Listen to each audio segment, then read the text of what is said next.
Everyone, welcome back to my channel. और इस video में हम डिस्कस करेंगे chapter number 2 of class 9th that was physical features of India, उसका part 2 which is the peninsular plateau. So in this particular video we are going to talk about the peninsular plateau, Indian desert, coastal plains and the island groups also. So what is a प्लेटू?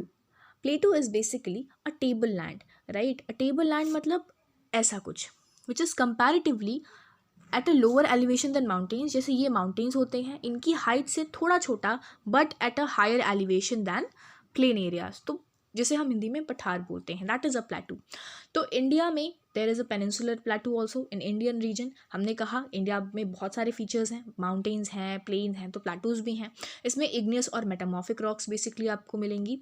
And also this particular plateau was form due to breaking and drifting of Gondwana land. Gondwana land क्या था? हमने अभी पढ़ा था that continental drift theory के time पे what happened was there was Indo Australian plate जो कि बहुत साउथ में लाई करती थी, and that Indo Australian plate came and it started shifting northward, और उस नॉर्थवर्ड शिफ्टिंग में it merged with the Eurasian plate, और उस मर्जिंग में फोल्डिंग हुई, उस फोल्डिंग में माउंटेन्स बने।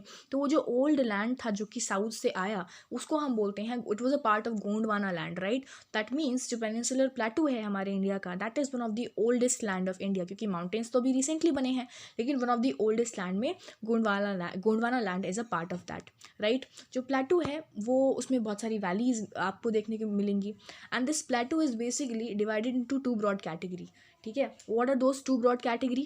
The first is the central highland and second is the Deccan plateau. These are the two broad categories of the peninsular plateau. Let's look at the map कि कैसा इनका division है. So before moving ahead, let's discuss what is peninsula. Peninsula हम किसको बोलते हैं? Peninsula is a land which is surrounded by water from 3 sides. जैसे आप इंडिया का सदर्न पोर्शन देखो, तो इंडिया के सदर्न पोर्शन में इट्स अ पेनिनसुला, तीन वाटर बॉडी, 3 साइड से वाटर बॉडी से India surrounded. One is Arabian sea, then bay of Bengal, then नीचे इंडियन ओशन, राइट? तो तीनों अलग अलग वाटर बाउंड्री से it is surrounded, that is why it's called as peninsula. Okay, so moving ahead, we were talking about the bifurcation of peninsular plateau. It is basically divided into two major categories, two major parts. The first one is the central highlands, ठीक है, and the other one is Deccan प्लेटू। तो central highland किसको हमने बोला? Central highland Narmada river से ऊपर का जो पोर्शन है, द नॉर्थ ऑफ नर्मदा। कहाँ है Narmada river? Narmada river is this, ठीक है। तो नर्मदा रिवर से जो नॉर्थ का पोर्शन है which is this, Vindhyan range से ऊपर मालवा प्लेटू एंड छोटा नागपुर प्लेटू, उसको हमने बोल दिया सेंट्रल हाईलैंड्स, राइट? और सेंट्रल हाईलैंड्स वेस्ट में आपको कंपैरेटिवली वाइडर मिलेंगे, और जैसे जैसे वो ईस्ट की तरफ मूव करते हैं दे बिकम नैरोवर, ठीक है। तो central highland is one bifurcation, और सेकेंड बाइफर्केशन जो है that is of the Deccan प्लेटू। Central highland कौन कौन से स्टेट्स में हो गया? It will be part of Rajasthan, MP, Jharkhand, Chhattisgarh, कुछ कुछ रीजन जो है वो इन सारे स्टेट्स का कवर करता है, that is central highland, okay. Also इसको लोकली कुछ ईस्टवर्ड एक्सटेंशंस को यहाँ पे इस रीजन में बुंदेलखंड और बागेलखंड भी बोला जाता है, right? Second bifurcation is the Deccan Plateau. What is the Deccan Plateau? Deccan Plateau is basically a triangular landmass. ये पूरा रीजन जो आप देख रहे हो, this is a region of Deccan plateau, एक ट्रायंगुलर लैंडमास है जो कि नर्मदा रिवर के साउथ में लाई करता है। तो किसको आप बेस मान सकते हो for bifurcation of the plateau region? That is Narmada river. Narmada river के नॉर्थ में जो है वो हमारा है that is the central highland, and Narmada river के साउथ में जो है that is the Deccan प्लेटू, fine. So moving ahead, Deccan प्लेटू is basically a triangular land mass जिसमें सतपुरा रेंज जो है नॉर्थ में आपको मिलेंगे, ईस्ट में कुछ महादेव, कायमूर हिल्स, ये सारे हिल्स आपको देखने को मिलेंगे, राइट? इसका ही ईस्टर्न एक्सटेंशन है गारो खासी जयंतिया हिल्स ऑल्सो, यहाँ पे वो भी आपको देखने को मिलती हैं, ठीक है। Then comes the Western and Eastern Ghats. What are Western and Eastern Ghats? तो basically Western and Eastern Ghats are the group, ठीक है, they mark the edges of Deccan plateau respectively, ठीक है। जैसे ये डेक्कन प्लेटू का रीजन है, ठीक है, इसकी एजेस को, इसके कॉर्नर को मार्क करती हैं ये घाट्स, ठीक है। They are also the certain mountain ranges, they are group of certain mountain ranges. तो घाट्स की अगर आप बात करो तो it's very important to differentiate between these two Ghats, western Ghats और ईस्टर्न घाट्स के बीच में डिफरेंस इंपॉर्टेंट हो जाता है। What is the difference? Let's see. The Western Ghats हैं which lie on the western side of the Deccan plateau, they are comparatively higher, ठीक है, इनकी हाइट कंपैरेटिवली ज़्यादा है as compare to the Eastern Ghats, ठीक है, पहली चीज़। दूसरी चीज़, जो वेस्टर्न घाट्स हैं दे आर कंटिन्यूस, मतलब कि या आपको देखने से लग रहा होगा कि यहाँ के माउंटेन रेंजेस में देर डिफरेंसेस नहीं है, बीच में स्पेस नहीं है, डिसकंटिन्यूस नहीं है, दे आर कंटिन्यूस, ठीक है। अगर हमको इन रेंजेस को पास करना होगा तो वो हम वाया पासेस ही कर सकते हैं, we can only cross them via passes. वहीं अगर आप ईस्टर्न घाट्स को देखोगे तो they are more discontinuous, right, यहाँ पर आया फिर यहाँ पे फिर यहाँ पे, तो दे आर डिसकंटिन्यूस, फाइन। और कंपैरेटिवली हाइट्स में भी ये छोटे हैं, ठीक है। उसके बाद जो वेस्टर्न घाट्स होते हैं, western Ghats they cause orographic rain. What is orographic rain? Orographic rainfall is a kind of rainfall जब किसी ऑब्स्ट्रक्शन की वजह से बारिश होती है। ऑब्स्ट्रक्शन मतलब generally this obstruction is it's assumed to be mountain. Basically क्या होता है, मॉइस्चर लेडन विंड्स, जब समुद्र से हवा लेकर के जो है बादल बनते हैं, मॉइस्चर लेकर के जब मॉइस्चर लेडन विंड्स से क्लाउड्स बनते हैं, तो वो क्लाउड्स जब एक स्पीड में आ रहे होते हैं तो वो जब किसी पहाड़ से टकराते हैं, because of the collision with the mountain they bring heavy rainfall, ठीक है। इसको हम ओरोग्राफिक रेनफॉल बोलते हैं। यही होता है इंडिया के केस में भी, राइट। मॉइस्चर लेडन विंड्स जो है मॉनसून की, वो अरेबियन सी से होते हुए आ रही होती हैं, और क्योंकि वेस्टर्न घाट्स पड़ जाते हैं, they are impediment, they are obstruction, और इन वेस्टर्न घाट से टकराने की वजह से they cause heavy amount of rainfall on the windward side. Windward side मतलब जिस साइड वो टकराएं उस साइड में बहुत ही हैवी अमाउंट ऑफ रेनफॉल वो क्रिएट करती हैं। तो इस टाइप की रेनफॉल को हम ओरोग्राफिक रेनफॉल बोलते हैं। तो वेस्टर्न घाट्स की वजह से आप बोल सकते हो ओरोग्राफिक रेनफॉल भी होती है इस रीजन में। सबसे पहले मानसून केरला में आता है, वी नो दैट, ठीक है। और वहीं वेस्टर्न घाट्स की जो हाइट होती है that progressively increases from north to south, मतलब कि जो रेंजेस यहाँ पे होंगी, जो रेंजेस यहाँ पर होंगी उनकी हाइट कंपैरेटिवली कम होगी, और यहाँ आते आते आते आते उनकी हाइट जो है बढ़ जाएगी।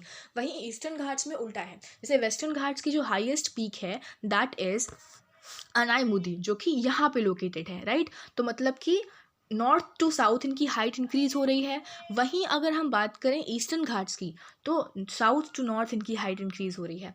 मतलब कि महेंद्रगिरी यहाँ पे लोकेटेड है, तो इनकी हाइट जो है वो साउथ टू नॉर्थ इंक्रीज होती है। So these are all the certain differences. Also एक डिफरेंट प्लेटू का या पेनिनसुलर प्लेटू का आप डिस्टिंक्ट फीचर ये बोल सकते हो कि ब्लैक सॉइल एरिया यहाँ पे मिलता है। Why black soil? क्योंकि जो डेक्कन प्लेटू है that is made up of basaltic lava.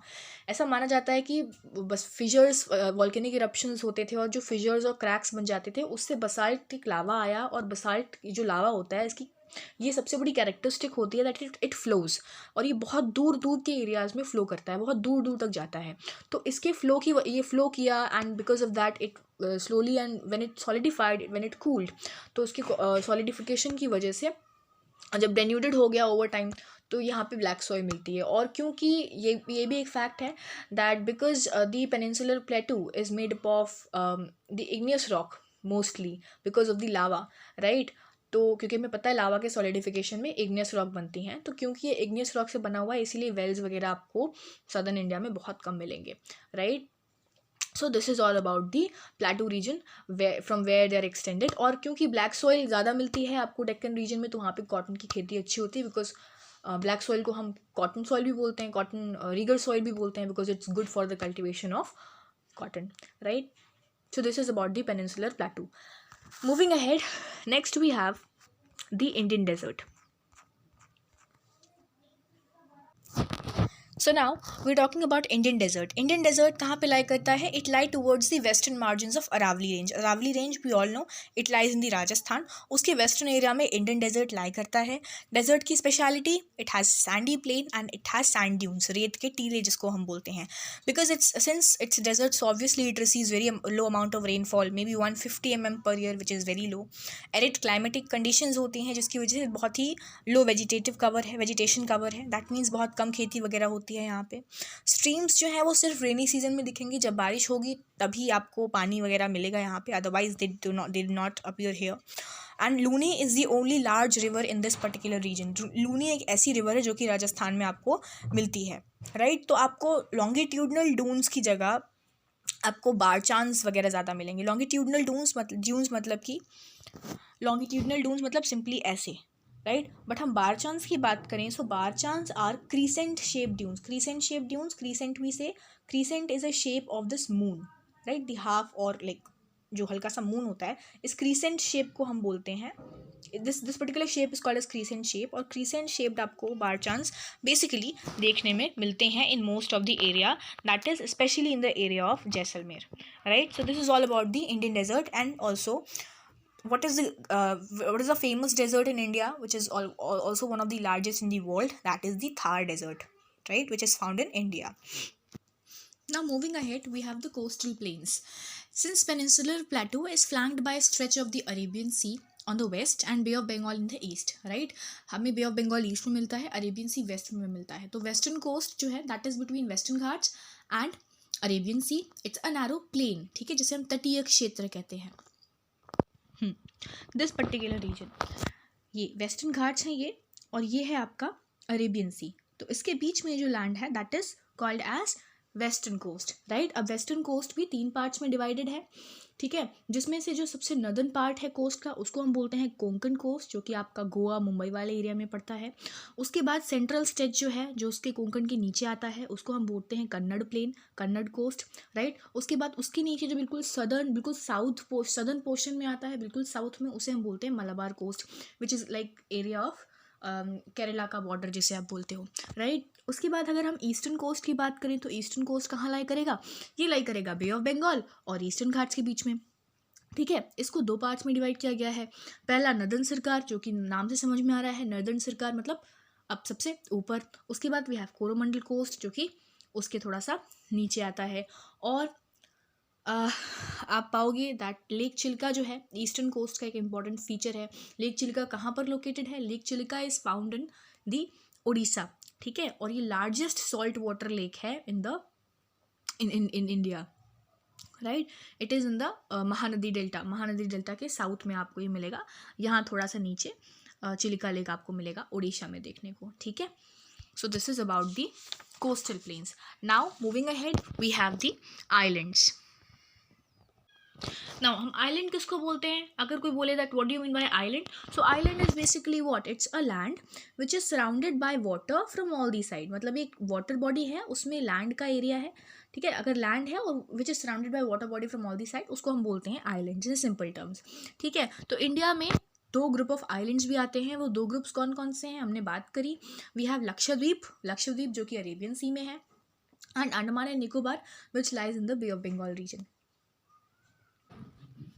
If we talk about Lakshadweep, then Lakshadweep is basically composed of coral islands. What are coral? Coral polyps, they are microorganisms, है ना. corals जिन्हें बोलते हैं, एक तरह से microorganisms होते हैं जो कि कैल्शियम कार्बोनेट सेक्रीट करते हैं. तो कैल्शियम कार्बोनेट जो कि मार्बल का भी केमिकल फॉर्मूला होता है, उसके सेक्रीशन से जो आइलैंड बना है, ठीक है, this particular island has been formed, that is Lakshadweep island. It is formed of the coral reefs, तो इसे कोरल रीफ भी बोलते हैं, ठीक है. It covers a small area of around 32 square kilometre.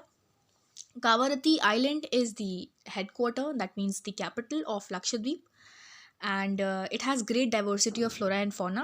So the very important feature of this particular island is that it is formed of the coral. It's of coral origin, right, because coral polyps जो होते हैं वो shallow और warm waters में originate करते हैं और वो secrete करते हैं कैल्शियम कार्बोनेट को, और वही कैल्शियम कार्बोनेट जो है solidify होता है, और इस तरह की जब उनके बहुत सारी कलेक्शन हो जाता है तो उसकी वजह से एक आइलैंड बन जाता है. उसको हमने बोला that island is Lakshadweep, क्योंकि उसका origin जो है वो कोरल है. Next elongated chain of island is Bay of Bengal, which is located in the bay of Bengal में जो है which is located where is located Andaman and Nicobar islands, ठीक है. वो कंपैरेटिवली अंडमान निकोबार आइलैंड्स बड़े साइज़ के हैं. अंडमान एंड निकोबार आइलैंड्स माने जाते हैं एक्सटेंशन ऑफ हिमालयन माउंटेन्स. जैसे मैंने कहा जब गोंडवाना प्लेट आई और मतलब गोंडवाना लैंड की जो प्लेट थी Indo Australian plate, when it came in the northern portion, और जब वो टकराई तो उसके जैसे एक आर्क जैसा स्ट्रक्चर बना था, ठीक है. ये हिमालय का रीजन है, ठीक है, ये ईस्टर्न हिमालयाज हैं. उसके बाद कुछ एरिया जो है वो वाटर में सबमर्ज कर गया और कुछ एरिया नहीं सबमर्ज किया. तो जो नहीं सबमर्ज किया that part is believe to be Andaman and Nicobar islands, ठीक है. बहुत सारे हैं, they are numerous and they are scattered in small small parts. Andaman जो है वो नॉर्थ में है, निकोबार साउथ में है. और सबसे important cheese, the capital of Andaman and Nicobar island is port Blair, right. और साथ ही साथ में ये जो आइलैंड है this particular island of Andaman and Nicobar ये इक्वेटर रीजन के पास में लाई करता है, जिसकी वजह से इक्वेटोरियल क्लाइमेट है। इक्वेटोरियल क्लाइमेट की वजह से यहाँ पे बारिश भी काफ़ी होती है, यहाँ पे जो है वेजिटेशन कवर भी काफ़ी अच्छा खासा देखने को मिलता है, थिक फॉरेस्ट कवर है यहाँ पे, और आप पाओगे यहाँ पे मैंग्रोव फॉरेस्ट भी मिलते हैं, ठीक है। और सबसे इंपॉर्टेंट चीज़ कि इंडिया का जो ओनली एक्टिव वॉल्केनो है, मतलब इंडिया में अभी फिलहाल कोई एक्टिव वॉल्केनो नहीं है एक्सेप्ट दी बैरन आइलैंड, जो कि अंडमान और निकोबार ग्रुप ऑफ आइलैंड्स में मिलता है। वहाँ पर है बैरन आइलैंड, जो कि एक अकेला एक्टिव वॉल्केनो है ऑफ इंडिया, राइट। तो this is the end of the chapter, जिसमें हमने बहुत सारे फिजियोग्राफिक यूनिट्स के बारे में पढ़ा, which was the mountains, plain area, प्लेटू area, islands, इनके स्पेशल फीचर्स, राइट। अब ये सारे जो भी रीजन हैं वो एक दूसरे को कॉम्प्लीमेंट करते हैं, और इन्हीं सारे रीजन्स की अलग अलग फिजिकल एट्रीब्यूट्स के होने की वजह से हमारी कंट्री जो है that is rich in natural resources, right. Mountains जो हैं वो वाटर और फॉरेस्ट वगैरह का एक बहुत मेजर सोर्स हैं, वहीं नॉर्दर्न प्लेन्स को हम ग्रेनरीज बोलते हैं हमारी कंट्री की। ग्रीनरीज मतलब सबसे ज़्यादा एग्रीकल्चर जो है वो यहीं होता है, एग्रीकल्चर होता है, जिसकी वजह से they are a good source for food. अब गेहूँ की, चावल की, इन सब की खेती हमारे नॉर्दर्न प्लेन्स में होती है, जो कि पूरे इंडिया में जाता है, और इसकी वजह से हमारी इंडिया जो है वो फूड सफिशिएंट है, सेल्फ सफिशिएंट है in terms of food production, ठीक है। जो नॉर्दर्न प्लेन्स हैं, जो रिवर सिस्टम्स हैं, ये हमारे सिविलाइजेशन का एक अर्ली बेस है। वहीं प्लेटू की बात करोगे, प्लेटू रीजन तो मिनरल्स में रिच होता है। मिनरल्स में रिच क्यों होता है? क्योंकि वॉल्केनिक ओरिजिन का है, रॉक्स अलग अलग टाइप की है, तो अब मिनरल में रिच है, जिसकी वजह से बहुत सारी इंडस्ट्रीज़ को फ्लरिश कर पाती हैं इस वजह से, चाहे आयरन की इंडस्ट्रीज़ हों, चाहे कोल की इंडस्ट्री हो, चाहे कॉपर की हो, तो वो भी फ्लरिश कर पा रही है just because of the plateau region. साथ ही साथ में कोस्टल रीजन है, आइलैंड ग्रुप्स हैं, वो बहुत अच्छे आप बोल सकते हो साइट होते हैं फिशिंग के लिए, कि भाई पानी की फैसिलिटीज़ अवेलेबल हैं। अब हमारा पेनिनसुला है, वाटर से सराउंडेड रीजन है, तो पोर्ट एक्टिविटीज़ के लिए, वाटर ट्रांसपोर्टेशन के लिए, वाटर ट्रेड के लिए अच्छे हैं। तो ऑब्वियसली जो डाइवर्स फिजिकल फीचर्स हैं, अलग अलग तरीके के फीचर्स हैं, लैंड के हों चाहे वाटर के हों, वो बहुत ही हमारी कंट्री के फ्यूचर के लिए एक इमेंस पॉसिबिलिटी होल्ड करके रखते हैं, कि हमारे पास इतने सारे नेचुरल रिसोर्सेज हैं, हमारे पास इतने ह्यूमन रिसोर्सेज हैं। ह्यूमन रिसोर्सेज के बारे में बाद में पढ़ेंगे, अभी हमने सिर्फ पढ़ा कि भाई मेजर फीचर्स क्या हैं इंडिया के, और वो किस तरह से ऑब्वियसली बेनिफिशियल हैं, चाहे माउंटेन्स हो, चाहे प्लेन्स हो, चाहे प्लेटूज़ हो। ये सभी डाइवर्सिटी के होने की वजह से we have rich flora and fauna, we have rich resources, और यही रिसोर्सेज हमारी कंट्री की ओवरऑल ग्रोथ में, in future development में they will help us. And this is all about the chapter number 2, which is physical features of India, and that's all. Thank you.